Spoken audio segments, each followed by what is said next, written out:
എൻ.ഡി.എയുടെയും സ്വാഗതം. കേരളത്തിൻ്റെ രാഷ്ട്രീയ ചരിത്രത്തിൽ ഭാരതീയ ജനതാ പാർട്ടി ഒരു പുതിയ അധ്യായം രചിച്ചിരിക്കുകയാണ്. പാർട്ടിയുടെ സംസ്ഥാന അധ്യക്ഷനും എൻ.ഡി.എയുടെ ചെയർമാനുമായിട്ടുള്ള ശ്രീ രാജീവ് ചന്ദ്രശേഖർ, പാർട്ടിയുടെ മുൻ സംസ്ഥാന അധ്യക്ഷൻ ശ്രീ വി മുരളീധരൻ, പാർട്ടിയുടെ സംസ്ഥാന നേതാവും മുൻ കൊല്ലം ജില്ലാ പ്രസിഡന്റുമായിട്ടുള്ള ശ്രീ ബി ഗോപകുമാർ എന്നിവരെ ഈ കേരളം നിയമസഭയിലേക്ക് തെരഞ്ഞെടുത്തിരിക്കുകയാണ്. വികസിത കേരളം എന്നുള്ള സ്വപ്നവുമായി ഒരു വർഷം മുമ്പ് കേരളത്തിലേക്ക് വന്ന ശ്രീ രാജീവ് ചന്ദ്രശേഖർ ഒരു വർഷത്തിനുള്ളിൽ ദീർഘവീക്ഷണത്തോടുകൂടി രാഷ്ട്രീയമായ ലക്ഷ്യം മുന്നിൽ വെച്ചുകൊണ്ട് നടത്തിയ പ്രവർത്തനങ്ങൾക്ക് കേരളം നൽകിയ മഹത്തായിട്ടുള്ള അംഗീകാരമായി ഞങ്ങളിതിനെ കാണുകയാണ്. ഈ കേരളത്തിൽ ഒരു പുതിയ നേതൃത്വം, പുതിയ വീക്ഷണം, അതോടൊപ്പം തന്നെ 3.25 കോടി മലയാളിക്ക് വേണ്ടി വികസിത കേരളം എന്നുള്ള സ്വപ്നം, അതായിരുന്നു ശ്രീ രാജീവ് ചന്ദ്രശേഖർ കേരളത്തിൽ വന്നതോടുകൂടി കേരളത്തിനുണ്ടായ പ്രതീക്ഷയും സ്വപ്നവും. ആ സ്വപ്നത്തിന് കരുത്തേകാൻ ഈ തെരഞ്ഞെടുപ്പ് ഫലം ഞങ്ങൾക്ക് ആത്മവിശ്വാസം നൽകുകയാണ്. നേമം നിയോജക മണ്ഡലത്തിലെ ജനതയോട് തീർത്താ തീരാത്ത നന്ദി ശ്രീ രാജീവ് ചന്ദ്രശേഖർ തന്നെ രേഖപ്പെടുത്തി കഴിഞ്ഞു. അദ്ദേഹത്തെ തെരഞ്ഞെടുത്ത നേമം ജനതയ്ക്കുള്ള നന്ദിയും ഭാരതീയ ജനതാ പാർട്ടിയെ ഒരു MLA എന്ന നിലയിൽ വരും നാളുകളിൽ നയിക്കാൻ നിയുക്തനായിട്ടുള്ള ശ്രീ രാജീവേട്ടനോട് ഈ കേരളത്തിലെ ഭാരതീയ ജനതാ പാർട്ടിക്കുള്ള സ്നേഹാദരവും രേഖപ്പെടുത്തുകയാണ്. അദ്ദേഹത്തിന് ഈ ഉന്നതമാർന്ന ചരിത്രപരമായിട്ടുള്ള വിജയം ഭാരതീയ ജനതാ പാർട്ടിക്ക് വേണ്ടി നേടിത്തന്ന ശ്രീ രാജീവ് ചന്ദ്രശേഖറിന് മധുരം നൽകിക്കൊണ്ട് കേരളത്തിലെ കോടാനുകോടി വരുന്ന സാധാരണ പ്രവർത്തകരുടെ വികാരം ഞങ്ങൾ പ്രകടിപ്പിക്കുകയാണ്. അദ്ദേഹത്തിന് മധുരം നൽകാനായിട്ട് പാർട്ടിയുടെ സംസ്ഥാന general secretary Shri MT Ramesh ഉൾപ്പെടെയുള്ള NDA നേതാക്കന്മാരെ ഞാൻ സ്നേഹപൂർവ്വം ക്ഷണിക്കുകയാണ്.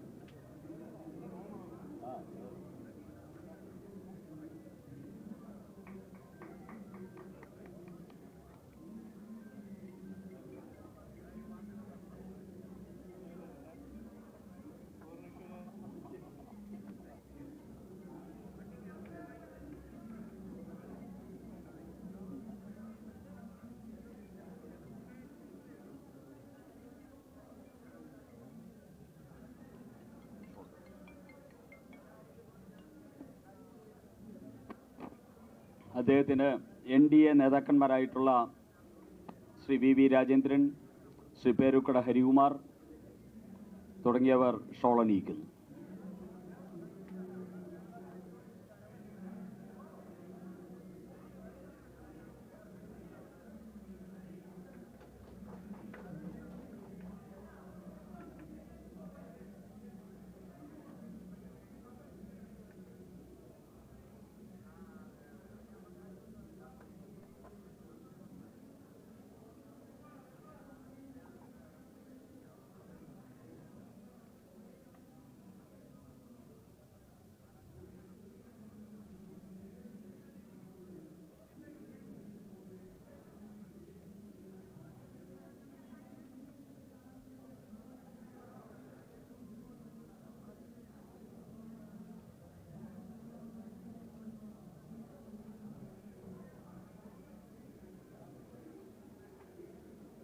ശ്രീ രാജീവ് ചന്ദ്രശേഖർ, രാജീവേട്ടൻ നമ്മളോട് സംസാരിക്കും.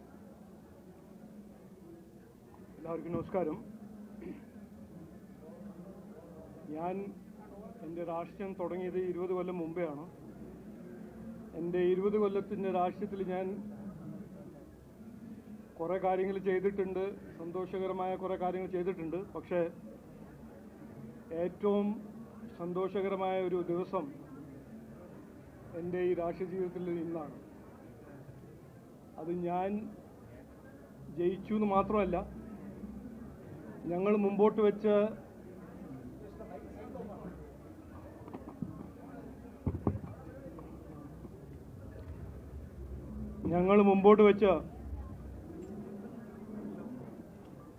നരേന്ദ്രമോദിജി ഇൻസ്പയർ ചെയ്ത ഈ വികസിത കേരളം എന്നൊരു കാഴ്ചപ്പാടിന് ജനങ്ങൾ പിന്തുണ തന്ന് 3 MLA-മാരെ ജയിപ്പിച്ച് ഒരു ഇലക്ഷൻ ആയിരുന്നു ഈ ഇലക്ഷൻ. ഞാൻ ഈ ഇലക്ഷൻ്റെ മുമ്പ് 2 കാര്യങ്ങൾ കൃത്യമായി പറഞ്ഞതായിരുന്നു. അത് ഇന്ന് ഞാൻ എല്ലാവരെയും ഓർമ്മിപ്പിക്കുന്നു. ഞാൻ ആദ്യം പറഞ്ഞത്, ഇത് ഞങ്ങളുടെ രാഷ്ട്രീയ ചരിത്രത്തിൽ ഏറ്റവും നിർണായകമായ ഇലക്ഷനായിട്ട് മാറും, ഈ ഇലക്ഷൻ ഞങ്ങൾ ജയിക്കും എന്ന് പറഞ്ഞതായിരുന്നു.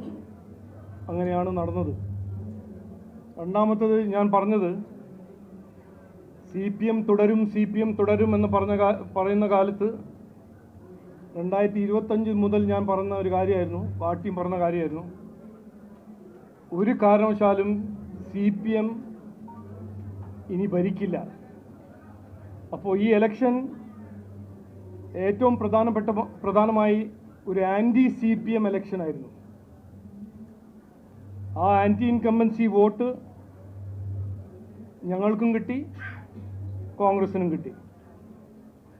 അപ്പോൾ ഇത് ഞാൻ പറയാൻ ആഗ്രഹിക്കുന്നത്, ത്രിപുരയിൽ വെസ്റ്റ് ബംഗാളിലെല്ലാം നടന്ന പോലെ തന്നെ കഴിഞ്ഞ 10 കൊല്ലം നമ്മൾ കണ്ട് മനസ്സിലാക്കിയ മാർക്സിസ്റ്റ് CPM-ൻ്റെ ഭരണശൈലിൻ്റെ ഒരു ലാസ്റ്റ് ഫേസാണ് ഈ ഇലക്ഷൻ്റെ ഒരു വലിയ മെസ്സേജ്. പിന്നെ ഈ 5 ഇലക്ഷൻ നമ്മൾ നോക്കിയാൽ അതിന് എന്തെങ്കിലും ഒരു പഠനം അല്ലെങ്കിൽ നമ്മൾ എന്തെങ്കിലും മനസ്സിലാക്കിയാൽ, ഇന്ത്യ അലയൻസ് ഭരിക്കുന്ന തമിഴ്നാട്, വെസ്റ്റ് ബംഗാൾ, കേരളം 3 സ്ഥലത്ത് ഇന്ത്യ അലയൻസ് ആയിരുന്നു ഭരിച്ചത്. ആ 3 സ്ഥലത്തും DMK ആണോ TMC ആണോ CPM ആണോ ജനങ്ങൾ അവരെ തോൽപ്പിച്ചിട്ടുണ്ട്. അതേസമയം NDA-ൻ്റെ ഭരണശൈലിയും NDA-ൻ്റെ ഭരണവും NDA-ൻ്റെ വികസനവും നടപ്പിലാക്കുന്ന ആസാമും പുതുച്ചേരിയിൽ ഒരു പ്രോ ഇൻകംബൻസി മാൻഡേറ്റ് അവിടുത്തെ NDA സർക്കാരിന് കിട്ടിയിട്ടുണ്ട്. ഇതിന് കൂടുതൽ ഇന്ന് ഞാൻ പറയുന്നില്ല. നാളെ ഞാൻ ഇതിനെക്കുറിച്ച് ഞാനും ഗോകുമാർജിയും V. മുരളീധരൻ്റെ ഒരു പ്രസ് കോൺഫറൻസ് ഉണ്ടാകും, അതിൽ നമ്മൾ ഇതിനെക്കുറിച്ച് ചർച്ച ചെയ്യാം. പക്ഷേ ഇന്ന് അവസാനം ഞാൻ പറയാൻ ആഗ്രഹിക്കുന്നത് ഇതാണ്. കഴിഞ്ഞ 10 കൊല്ലം CPM ഭരിക്കുമ്പോൾ ഇവിടെ ഒരു പ്രതിപക്ഷ പാർട്ടീൻ്റെ ഒരു റോൾ ആരും നടപ്പിലാക്കിയില്ല, ആരും ചെയ്തില്ല. 10 കൊല്ലം ശബരിമല കൊള്ള നടക്കുമ്പോൾ, ജനങ്ങളുടെ ദ്രോഹം നടക്കുമ്പോൾ പറയാനും ചെയ്യാനും അസംബ്ലിയിൽ ആരും ഉണ്ടായിരുന്നില്ല. കോൺഗ്രസ് ഉണ്ടായിരുന്നു, പക്ഷെ അവർ ഇന്ത്യ അലയൻസിൻ്റെ ഭാഗമായിരുന്നു, അവർ മൗനം പാലിച്ചു. അതിൽ വലിയ മാറ്റം ഇനി വരും. 3 MLA-മാരുണ്ടാവും. ജനങ്ങൾ ഓരോരോ പ്രശ്നങ്ങളെക്കുറിച്ച് ഉയർത്തി സംസാരിക്കാനും മുമ്പോട്ട് വെച്ച് സംസ്ഥാന സർക്കാർ അതിനെ പരിഹരിക്കാൻ അതിന് പിന്നിൽ നടക്കാൻ 3 MLA-മാരുണ്ടാവും, BJP NDA-ൻ്റെ. അതുമാത്രമല്ല, ഇനി ഇവിടെ അഴിമതി നടത്തി ഏതെങ്കിലും സർക്കാർ നടപ്പിലാക്കാൻ ശ്രമിച്ചാൽ അതിനെ എതിർക്കാനും അതിനെ എക്സ്പോസ് ചെയ്യാൻ BJP NDA അസംബ്ലിയിൽ ഉള്ളിൽ ഉണ്ടാവും. അത് ഒരു വലിയ മാറ്റമായിരിക്കും. ഞാൻ ഇലക്ഷൻ്റെ മുമ്പ് പറഞ്ഞതാണ്, ഈ ഇലക്ഷൻ ഏറ്റവും പ്രധാനപ്പെട്ട ഒരു ഇഫക്റ്റ് അല്ലെങ്കിൽ ഇമ്പാക്റ്റ് കേരളത്തിൻ്റെ രാഷ്ട്രീയ സംസ്കാരത്തിൽ മാറ്റം. അതായിരുന്നു ഞങ്ങളുടെ ലക്ഷ്യം. അത് ഞങ്ങൾ പുറത്തുനിന്ന് ഇതുവരെ ചെയ്തു. ഇനി അസംബ്ലിയിൽ കയറി അവിടെ ഇരുന്ന് അത് ഞങ്ങൾ നടപ്പിലാക്കും എന്ന് ഞാൻ ഇന്ന് ഉറപ്പു തരുന്നു. ഇന്ന് ഈ വിജയം ഇത് എൻ്റെ വിജയമോ ഞങ്ങളുടെ ലീഡർഷിപ്പിൻ്റെ ഒരു വിജയം മാത്രമല്ല, ജനങ്ങൾ ഞങ്ങൾക്ക് തന്ന ഒരു അവസരമായിട്ട് ഞങ്ങൾ കാണുന്നു. അപ്പോൾ എല്ലാവരോടും ഞാൻ നന്ദി പറയാൻ ആഗ്രഹിക്കുന്നു. അതിൻ്റെ ഒപ്പം ഞങ്ങളുടെ ഓരോരോ പ്രവർത്തകർ രാപകൽ അധ്വാനിച്ച് ഈ ഒരു മാൻഡേറ്റ് ഈ ഇലക്ഷന് വേണ്ടി അധ്വാനിച്ച ഓരോരോ പ്രവർത്തകരും ഞാൻ നന്ദി പറയാൻ ആഗ്രഹിക്കുന്നു. നമസ്കാരം.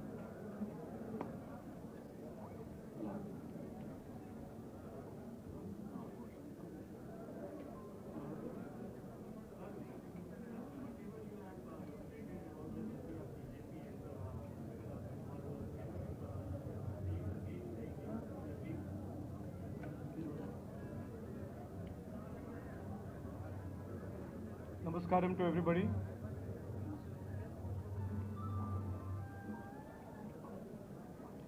As you all know, before these elections itself, the BJP and the NDA put forward two very important aspects on why this election is very different compared to the earlier elections.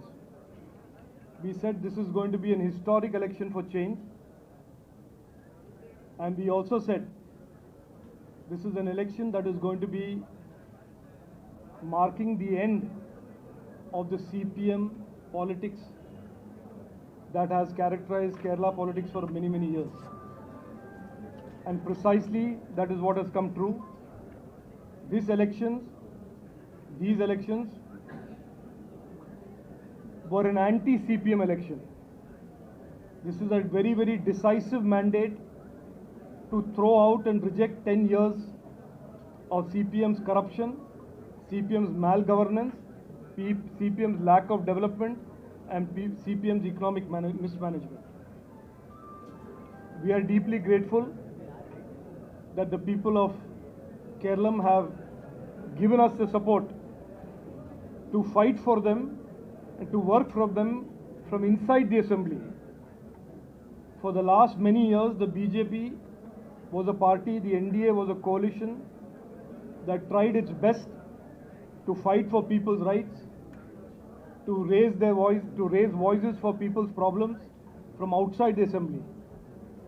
And this election marks a very, very important change, that for the first time in the history of Kerala, there will be 3 BJP MLAs, 3 NDA MLAs to actively fight for, defend the rights of every Malayali who is looking for a better life.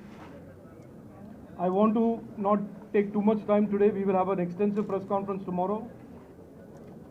But these elections today in the 5 states are an important reminder that wherever there is an indie government, whether it is DMK, whether it is TMC, or whether it is CPM, the people have rejected it because of their malgovernance, because of their corruption.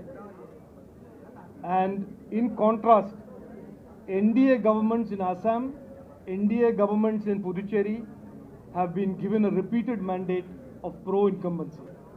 And that is the difference between the NDA's politics of performance and the politics of corruption and appeasement of the India Alliance. Thank you.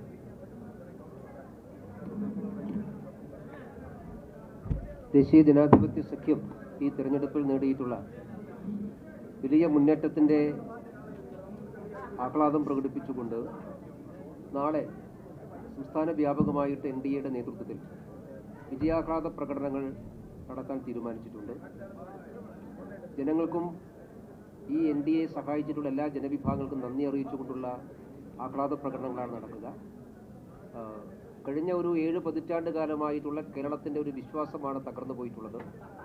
Keralam 2 മുന്നണികൾക്ക് മാത്രമേ ജയിക്കാൻ സാധിക്കുകയുള്ളെന്ന പരമ്പരാഗതമായ വിശ്വാസം തകർന്നിരിക്കുന്നു. ഒരു third alternative, 3ാം ബദൽ കേരളത്തിൽ register ചെയ്യപ്പെട്ടിട്ടുള്ള തെരഞ്ഞെടുപ്പാണ്. അതിന് കേരളത്തിലെ ജനങ്ങളോടുള്ള നന്ദി അറിയിച്ചുകൊണ്ടുള്ള വിജയാഹ്ലാദമാണ് നാളെ സംസ്ഥാന വ്യാപകമായി NDAയുടെ നേതൃത്വത്തിൽ സംഘടിപ്പിക്കാൻ വേണ്ടി തീരുമാനിച്ചിട്ടുണ്ട്.